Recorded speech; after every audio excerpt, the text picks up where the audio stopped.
Leo, welcome to your mid-month readings. As always, keep in mind that this is just a general reading. Always take what it feels right and with what does resonate within your own life experiences at this time. If you would like a personal reading with me, please contact me through the email I put in the description box below. So,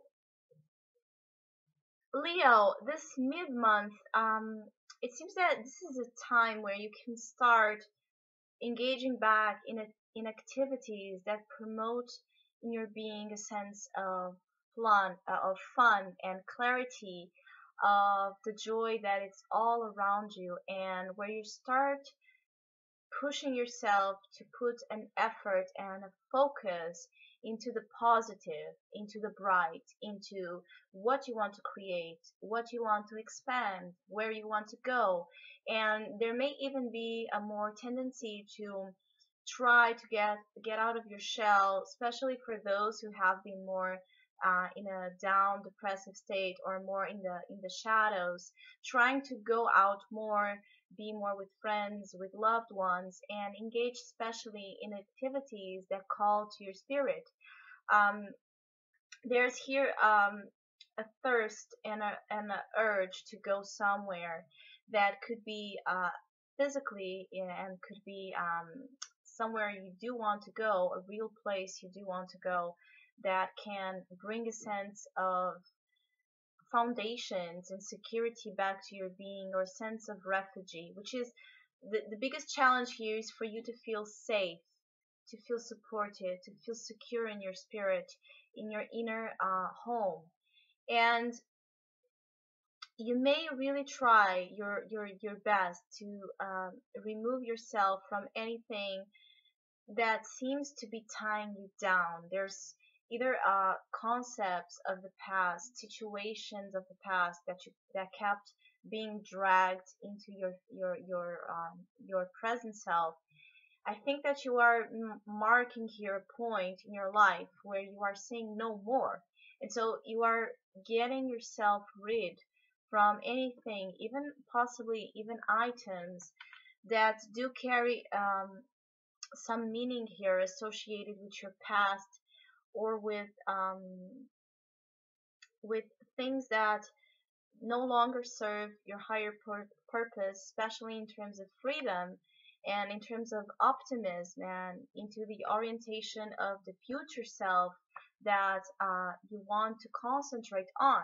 So right now in the mid-month of July, there's a great chance that you can make a decision to concentrate fully into the future, especially if you have been on the fence either about making a decision that is going to open new doors for you, or making a decision that involves either relationships, especially in particular friendships or family members that you do that you do want to take with you forward, or that you need to leave behind.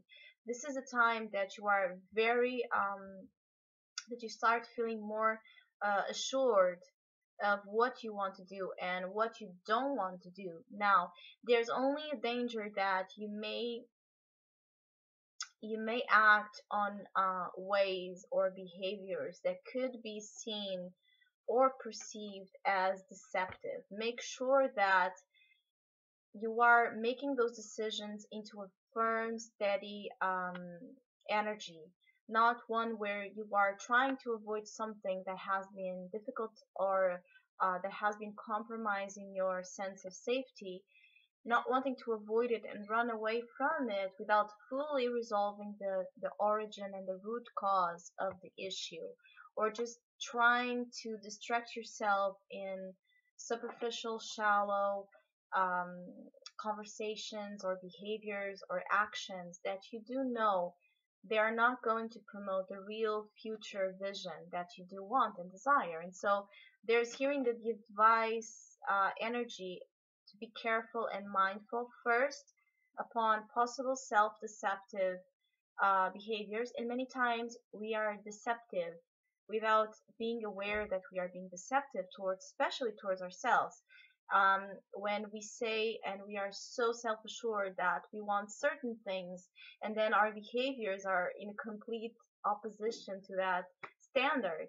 And that's deception because it's not fully integrated in the whole concept of who you are, and that inside of you there's natural dualistic attributes and natures. And so it's nothing to be ashamed of or to hide from.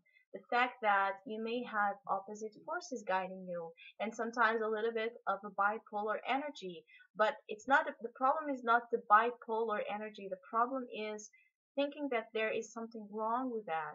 Everything in this universe is bipolar. Everything in this universe, it has um, other side to it. So we are reflections of that, or at least that's what I believe in. And so if there's something that either you're trying to hide or run away from, ask the real motivations of that, so you can be assured that it's not coming from a place of um, distrust in the depth of your being and who you are.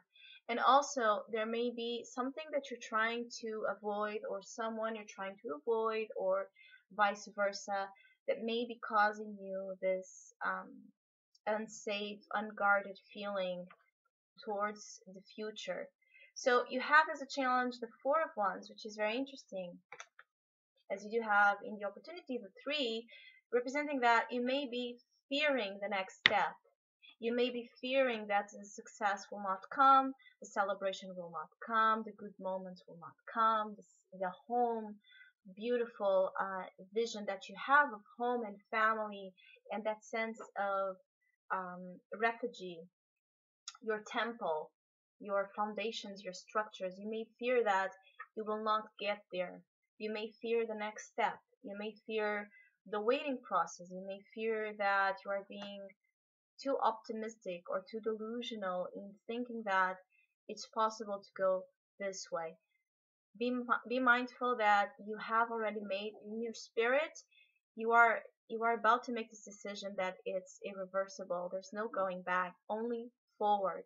And avoid the temptation to let your mind get you to these places of temptation to run away from what you should be doing at this time, because I believe that you already know what you should be doing at this time, but you may have either a problem in terms of feeling confident and strong and ready and inspired to do that, or you may just sometimes allow your mind to trick you, because the Seven of Swords for me is a little bit like the trickster. So there may be tricks being played in terms of your mind and your thought process, or around others and types of discussions and conversations that are putting you out of focus, where you are maybe being too much influenced by those voices. So there's a chance to find back your spirit, find back that animated enthusiasm into the future, and especially maybe joining forces with others or with those who are meaningful to you to create new things, to promote a better home environment, or an environment that is going to represent a type of achievement that, even though it's small, there's still more to be done. It's one that is really going to make you and your small peer very happy and very content, because it marks this ending of a phase of a lot of indecision and a lot of clutter in your mind, where you couldn't see the light or you couldn't have fun. You are ready to take fun, and you should not avoid it. You should go more out there and engage in activities that call to your natural dramatic creative side.